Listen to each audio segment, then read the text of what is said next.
Olá, amigos e amigas da Igreja Presbiteriana Peniel, mais uma vez aqui com as nossas devocionais para os grupos familiares, cultos domésticos e também para a sua reflexão individual. Nós temos estudado o livro de Amós e nós estamos caminhando para o final dessas reflexões. Nós teremos apenas mais 3 encontros relacionados ao livro de Amós. E a gente vai ver todas as guinadas da história desse livro profético tão importante. Agora a gente vai entrar no capítulo 8, sendo introduzido com mais uma visão de Deus para o profeta Amós. Anteriormente, 2 semanas atrás, nós havíamos conversado um pouco sobre a série de visões que Amós teve da parte de Deus. No nosso encontro passado, nós conversamos sobre a reação de alguns poderosos em relação às profecias de Amós, e agora a gente retoma as visões antes do derradeiro final. Pois bem, capítulo 8, versículo 1 até o versículo 14, esse é o nosso espaço, a nossa margem, a nossa perícope de hoje. Assim começa o livro com a visão das cestas maduras. O Senhor, o soberano, me mostrou um cesto de frutas maduras. O que você está vendo, Amós? Ele perguntou. Um cesto de frutas maduras, respondi. Então o Senhor me disse: chegou o fim de Israel, o meu povo, não mais o pouparei. Ai, ai, ai, ai, ai. E agora? Há uma tentação muito grande por pura desinformação, creio eu, sobre leituras bíblicas quando se trata de um tema que é revisitado, visto, narrado de diferentes maneiras. Normalmente o tédio assim golpeia o coração do leitor e a gente fica com aquela impressão de: mas eu já entendi a mensagem de Amós. Nossa, os israelitas teriam que ser muito burros para não entender o que o Amós está querendo dizer até agora. Já teve visão, já teve exemplo, já teve ilustrações, já teve debate, já teve discussão, já teve... já entendi. No primeiro capítulo eu já entendi. Só que, meu amigo e minha amiga, se você for fazer uma avaliação sincera da sua vida, se eu for fazer uma avaliação sincera da minha vida, é assim que acontece com a gente. A gente ouve uma mensagem de alerta, um aviso, uma orientação, e sempre, todas as vezes que a gente entende essa orientação, nós obedecemos. Não é assim, né? Vale você lembrar, por exemplo, que no passado, para fazer com que os pais levassem as crianças para serem vacinadas, quando a vacina não era uma prática tão comum, vocês lembram das grandes campanhas que tinha da parte do governo? Produziram até um personagem só para isso, o Zé Gotinha. Você lembra do Zé Gotinha? Quem tem um pouco mais de idade vai saber. O Zé Gotinha foi um personagem criado para incentivar as crianças a terem coragem de enfrentar a agulha das vacinas e ajudar os pais, facilitar o trabalho dos pais em levar as crianças para serem vacinadas. Pois bem, por que tem que fazer o Zé Gotinha? Por que tem que fazer propaganda? Por que tem que colocar imagens, contratar atores, fazer efeitos especiais, aparecer gente fazendo testemunho? É só falar, leva seu filho para fazer a vacina, para tomar a vacina, não é? Não, não é. Não é. Não é assim que a gente funciona. Nós precisamos de exemplo, nós precisamos de gente contando história, nós precisamos de ilustrações, nós precisamos de símbolos. É assim que a gente funciona. Até porque nós não temos uma parte só racional funcionando. Não é só o saber somar, saber entender, separar, analisar uma determinada frase, um determinado argumento que vive o ser humano. Nós somos também emoção. Nós também somos impactados no coração, não só na mente. E para isso se contam histórias. Para isso você tem filmes, novelas, Por quê? Porque isso impacta a gente num nível não só intelectual, mas emocional. Então, se você encarar dessa forma, e se você jogar com a sua imaginação e ler o livro profético dessa maneira, você vai ver uma fonte riquíssima, onde cada ilustração tem um significado muito especial e que traz um impacto tremendo para a sua compreensão do texto e para a aplicação na sua vida. Certo? Então não leia os livros proféticos, esse de Amós, por exemplo, como alguém que está lendo um jornal. Ah, já entendi a notícia.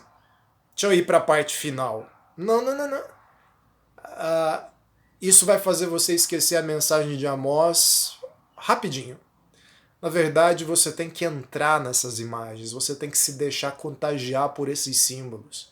E esse é um deles. Fruta madura. Por que fruta madura? O que é uma fruta madura prestes a ser colhida? É uma fruta que completou todo o seu ciclo e no devido tempo ela precisa ser colhida do pé. Essa é a fruta madura. Se você não colher no devido tempo, vai passar o tempo e a fruta vai apodrecer. Então, o que você precisa fazer com uma fruta é agir no tempo certo, da maneira correta. Se você a colher muito antes, você vai colhê-la verde. Se você colher muito depois, você vai colhê-la podre. Então você precisa colhê-la no tempo certo. Aqui é uma alusão de que Deus está trazendo juízo para Israel. Israel é comparado a uma cesta madura no tempo certo. No tempo certo.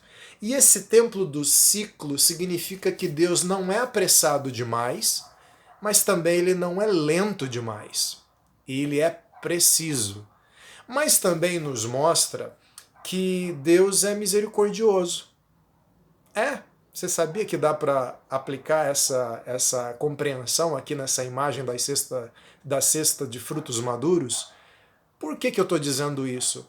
Porque dá a noção exata de que ele usou todo o tempo disponível até aplicar o juízo merecido de Israel. A gente não fica incomodado, nós não ficamos incomodados quando alguém age precipitadamente, julga precipitadamente, quer brigar com a gente precipitadamente, eleva o tom da voz precipitadamente. Aí normalmente o que a gente faz? Calma, calma, calma, calma. A gente tenta frear a outra pessoa. Você está saindo do compasso, você tá ficando destemperado antes da hora. Não é? Normalmente você tem uma evolução. Você tem, por exemplo, num desentendimento com alguém, você tem a troca de argumentos, você tem cada um colocando a sua postura, e aí você tenta colocar para a pessoa, se você é a pessoa que tem razão, você tenta colocar o seu lado de por que a pessoa está errada, depois você chama testemunhas, chama gente que pode ajudar na mediação daquela conversa, aí o tom vai aumentando, aí a coisa... Até que chega uma hora que, dependendo do tipo de pessoa, se ela for extremamente dura de coração, você vai ter que romper com essa pessoa. Ou, dependendo do caso, vai ter que ser aplicada a justiça legal. Mas você percebe que tem uma progressão que demonstra uma certa paciência de aguardar para ver se a história muda de direção. E Deus, ele aguarda o tempo da história, ele já sabia tudo o que ia acontecer, mas ele aguarda o tempo da história didaticamente para Israel perceber que Israel é o único responsável pela situação em que ele se encontrava. Pois bem, aqui estão as cestas maduras. Então o Senhor me disse: chegou o fim de Israel, o meu povo, não mais o pouparei. Chegou a hora de colher esses frutos maduros. Chegou a hora exata de não poupar mais Israel. Versículo 3. Naquele dia, declara o Senhor, o soberano, as canções no templo se tornarão lamentos. Muitos, muitos serão os corpos atirados por todos os lados. Silêncio. Qual vai ser o resultado dessa colheita? Silêncio. Silêncio de pavor, porque eles não conseguirão mais cantar nos templos, porque eles só vão ter espaço para se lamentar. Essa vai ser a única coisa esperada. E a gente tem trabalhado essa imagem ao longo dos nossos estudos em Amós, das nossas conversas em Amós. Mas sabe o que é impressionante? A partir do versículo 4 em diante, você vai ver sobre o que Israel estava esperando. Então você vê um Deus esperando o momento certo da colheita, do cumprimento do juízo. E aí o texto vai trazer a imagem do que é que Israel está esperando. Israel também quer completar um ciclo. Israel também quer esperar um passo a passo para o momento certo de agir. Mas olha só o que acontece com o coração de uma nação, de um grupo de pessoas, ou mesmo indivíduos que compõem esse grupo, quando ele está completamente tomado pelo pecado. Olha só, ele passa a esperar o tempo certo para agir em prol do pecado. Ouçam, vocês que pisam os pobres e arruinam os necessitados da terra. Um julgamento desde o capítulo 1. Dizendo, versículo 5, olha só, quando acabará a lua nova para que vendamos o cereal?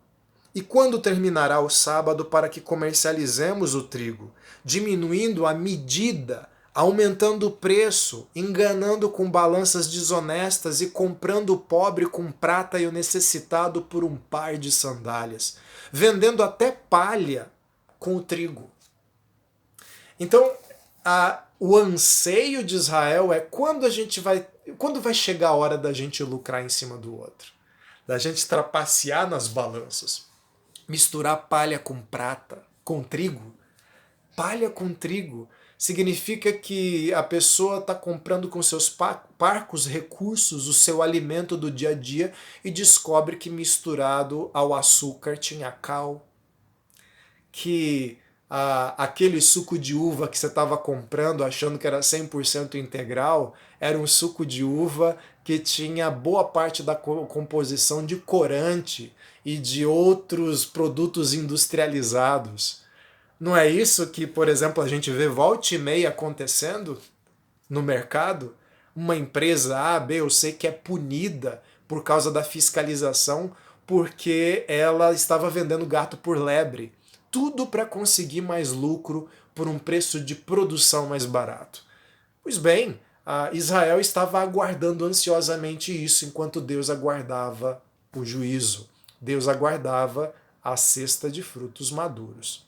Pois bem, pelo que é que você está aguardando? Pelo que você está aguardando? O discípulo de Jesus, ele aguarda o dia do juízo. Essa é a expectativa final dele, porque é o dia que representa a grande restauração e o grande julgamento, o grande juízo. Aqueles que estão esperando trapacear na próxima estação ou conseguir oportunidades de lucro tão somente no próximo momento, na próxima oportunidade, não estão esperando a mesma coisa que Deus. E qual é o problema de não se esperar a mesma coisa que Deus? Uma hora você se surpreende não conseguindo aquilo que você tanto esperava e você se surpreende por algo para o qual você deveria ter se preparado. Israel deveria ter se preparado nessa sua jornada como povo de Deus, mas ele não se preparou e nem sequer esperava um julgamento, como a gente já viu anteriormente, da parte de Deus. Viria como uma grande surpresa. E aí o versículo 7 continua: o Senhor jurou contra o orgulho de Jacó. Jamais esquecerei coisa alguma do que eles fizeram. Acaso não tremerá a terra por causa disso e não chorarão todos os que nela vivem? Toda esta terra se levantará como Nilo, será agitada e depois afundará como o ribeiro do Egito. Naquele dia, declara o Senhor o soberano, farei o sol se pôr ao meio-dia e em plena luz do dia escurecerei a terra. Transformarei as suas festas em velórios e todos os seus cânticos em lamentação. Farei que todos vocês vistam roupas de luto e rapem a cabeça. Farei daquele dia um dia de luto por um filho único e o fim dele como um dia de amargura. Estão chegando os dias, declara o Senhor, o soberano, em que enviarei fome a toda esta terra, não fome de comida, nem de sede, nem de água. E aí eu queria dar uma pausa aqui. O que ele está narrando até aqui? Olha, vai chegar a hora, chegou a hora, segundo a visão, da colheita dos frutos maduros. Chegou a hora do juízo. Nesse meio tempo, Israel está aguardando ansiosamente a hora de cumprir os seus próprios desejos, os seus próprios planos, e não está prestando atenção nesse prazo de Deus, o prazo dos frutos. Mas veja que, diante de Jacó, contra o orgulho de Jacó, Deus faz a terra inteira se mover em torno desse juízo. Então a maluquice aqui, a partir do versículo 7 até essa metade do versículo 11 que a gente leu, é que com uma série de imagens, Amós dá a impressão de que tudo, a natureza, o cenário todo, o palco todo onde Israel está situado, reage ao juízo de Deus, reage à tragédia vindoura. E há um anúncio inteiro de que esse impacto do juízo vai afetar de uma forma cósmica a criação, e esse impacto do juízo vai afetar também o estilo de vida da própria Israel. Então tudo está girando em torno desse prazo, dessa colheita, desse cesto de frutos maduros. Tudo vai girar em torno disso. Aqui há uma série de imagens, você vê a terra tremendo por causa do orgulho de Jacó. Você vê o choro daqueles que nela vivem. Você vê a terra que vai se levantar como o Nilo, num sentido de que tudo vai ser posto fora do lugar, fora da ordem comum, vai haver uma bagunça generalizada, um caos generalizado, que obviamente vai pôr por terra qualquer expectativa de planos que a gente tenha. Esse é o abismo. Você precisa entender isso, meu irmão.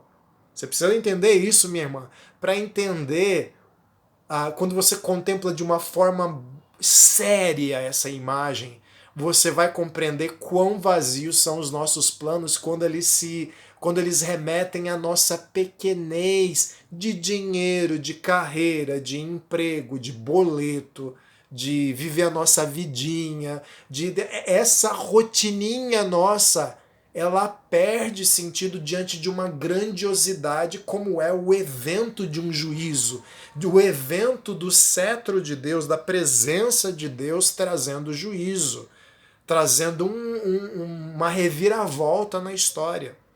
Sabe, para você entender como essa imagem fazia tanto sentido para eles lá? O Nilo tinha as épocas, o Nilo é o rio principal do Egito, né? Na verdade, o Nilo é que vai possibilitar a civilização egípcia, o delta do Nilo fértíssimo. A partir do Nilo que você também vai ter a terra de Gozém. Lembra da terra de Gozém? A terra para onde os hebreus vão e lá eles prosperam, os filhos de Jacó, e aí dão origem a todo um povo que vai se multiplicando na terra de Gozém no Egito. A terra de Gozém era banhada pelo delta do rio Nilo. Então o rio Nilo é conhecidíssimo ali naquela época. O rio Nilo, na época da cheia, ele chegava a aumentar o seu nível 8 metros acima do seu nível normal. Ou seja, ele inundava toda a margem por muitos quilômetros. Apenas as casas construídas num lugar mais alto é que não eram atingidas. E isso provocava uma reviravolta. Então aquele rio com um canal preciso, com um canal muito bem direcionado, com as suas margens definidas, ele se espalhava de forma caótica, ampla, destrutiva, mas também construtiva no caso do Nilo. Mas a imagem aqui é no sentido de agitação, no sentido de afundar as coisas ao redor. todas essas imagens, farei o sol se pôr ao meio-dia, em plena luz do dia, escurecerei a terra, vou transformar todo esse cenário, você vai encontrar muito disso em Apocalipse, por exemplo. Nos tempos finais haverão vários sinais que vão se manifestar, inclusive na natureza. O planeta, a criação, não vai se comportar de uma forma esperada, vai se comportar de forma caótica, vai parecer que a coisa toda está indo para o beleléu, como diria uma expressão popular da minha terra, está indo para o brejo, né? Mas não está indo para o brejo, na verdade é o caos instalado por Deus, que é a prévia de toda a arrumação. Gosto muito de uma imagem que uma vez eu vi um político usar em Cuiabá. Diante das críticas que a população estava fazendo em relação à bagunça que as obras no trânsito da cidade estavam causando, esse prefeito ele disse assim: eu peço desculpas à população de Cuiabá, que é a minha cidade natal, e eu gostaria só de dizer para vocês, dona de casa, que você deve me entender quando a gente vai fazer uma reforma em casa, quando a gente vai fazer aquela faxina geral, a gente tem que tirar coisas do lugar, amontoar o lixo num canto, tirar as coisas que estão quebradas, fazer alguns reparos. Isso causa uma certa bagunça, um certo caos. Mas é aquele caos, é aquela bagunça antes da coisa ficar arrumada. Porque logo logo você vai jogar a sujeira fora, tirar os objetos que estavam atrapalhando e a casa vai ficar arrumada. Essa é a bagunça, o caos, que antecipa a arrumação da casa. Sem esse caos não vai ter arrumação. Então, biblicamente, a coisa vai ficar difícil antes de melhorar. E é o que está acontecendo aqui. E o sentimento que vai... Ó a diversidade de apelo ao povo de Israel.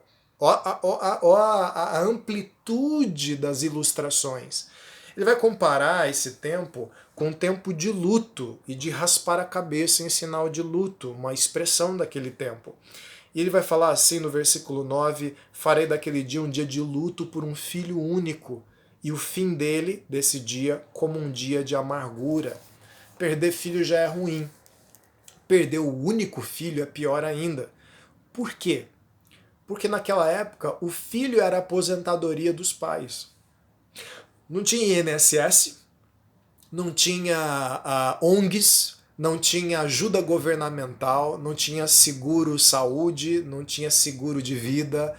Você tinha que depender dos filhos que você tinha. Então ter muitos filhos era uma bênção, em parte, porque garantia uma ampla possibilidade de manutenção da linhagem, da família. A família ia continuar com muitos filhos, podia morrer alguns, mas ainda sobravam outros. Então o casal que tinha um filho só, ele só tinha um tiro para fazer a família ser preservada e também para eles terem alguma chance de serem cuidados na sua velhice. Então perder o único filho é uma tragédia tripla naquela época. É uma tragédia hoje, mas era uma tragédia muito maior. E esse grau de sofrimento é um sofrimento que nunca termina. É o dia do luto por um filho. E o fim do dia é um dia de amargura. Então, normalmente, a gente enfrenta problemas durante o dia, a gente vai para casa na esperança de ter um momento de descanso e de restauração, não é? Mas e se eu te dissesse que há alguns sofrimentos na vida onde você vai para casa, você deita para dormir e o sofrimento te acompanha, mesmo no fim do dia. É assim com as maiores tragédias. Só que aí, no versículo 11, que a gente leu até a metade, ele vai falar assim, que ele vai enfiar uma fome por toda a terra, mas não de comida, nem sede de água. Se você for me acompanhar lá no versículo 11, mas eu queria continuar esse versículo agora.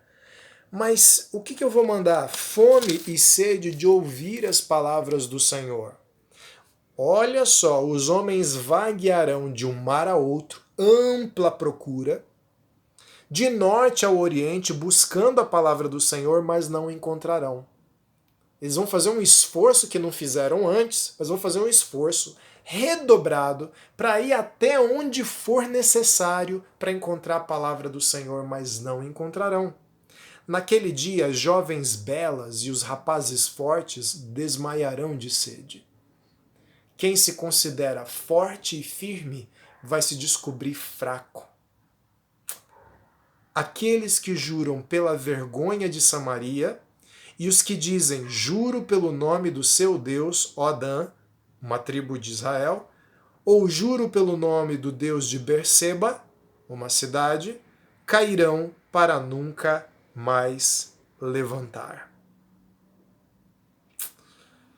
Olha só, é muito importante você compreender agora, porque isso vai ter ligação com a nossa próxima conversa. Diante do juízo vindouro, e segundo a visão já manifesto, na visão dada a Amós, vale lembrar que o capítulo 8 começa com uma imagem como se ela estivesse se cumprindo naquele momento. Você tem uma série de reações. Primeiro, você pega ali os israelitas aguardando o cumprimento dos seus próprios planos.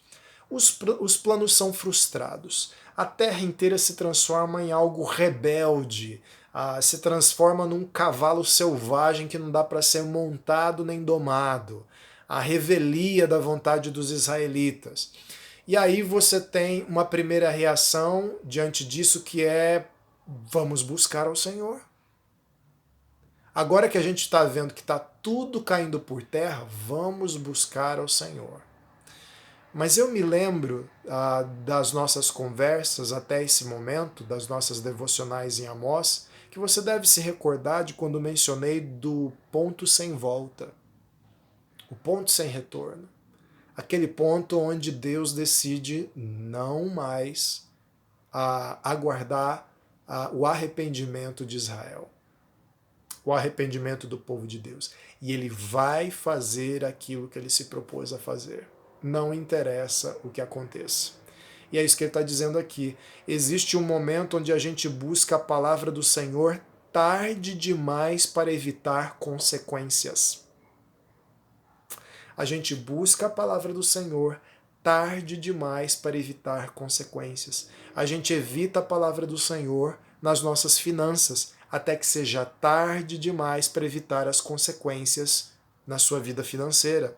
A gente busca a palavra do Senhor tarde demais no casamento, até que chega um momento de que algumas consequências terão que ser enfrentadas.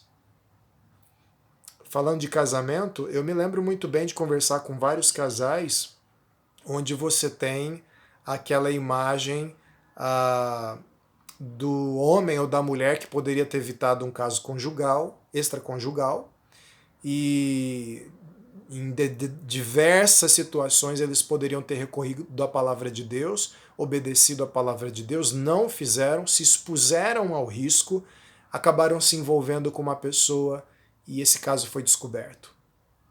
Eu não estou dizendo que não há chance de arrependimento, eu não estou dizendo que não há chance de se restaurar a vida. O final do livro de Amós, como eu falei para vocês, é de restauração. O que eu estou dizendo é, uma vez descoberto o caso de adultério, essa pessoa vai ter que lidar com as consequências do adultério. É tarde demais para começar a mencionar a palavra de Deus. É tarde demais para falar, peraí, o que ele estava dizendo sobre cultivar uma vida no casamento, sobre cultivar o pacto de amor no casamento, sobre se desviar do mal, sobre evitar situações onde você possa ser tentado. Como é que é mesmo? Tarde demais. Tarde demais. Agora você precisa lidar com as consequências do seu pecado. É isso que está sendo dito aqui. Tarde demais para vocês procurarem e vocês podem andar por todo lugar, porque a palavra do Senhor se transformou num produto inacessível. Não há dinheiro que compre, não há esforço que se ganhe essa palavra do Senhor. Vocês vão bater cabeça, mas vocês não vão conseguir uma saída. E aí ele encerra no versículo 14, dizendo sobre a vergonha de Samaria e sobre como Israel havia jurado pelo nome de tantos outros deuses no lugar do nome de Deus, e aqui dá um espectro maior de que, apesar de oferecer um culto bonito às vezes para eles, luxuoso para Deus, nos seus centros de adoração, eles não se deixavam rogar de também clamar para outros deuses pagãos. Pois bem, moral da história que temos aqui: Deus vai cumprir o seu juízo no seu devido tempo, e é melhor você se preocupar com esse juízo e se preocupar no sentido de zelar pela sua jornada até o dia da chegada de Jesus Cristo. Porque é por esse dia que a gente tem esperado, essa é a nossa espera mais importante, essa é a nossa espera final. Faça isso enquanto há tempo.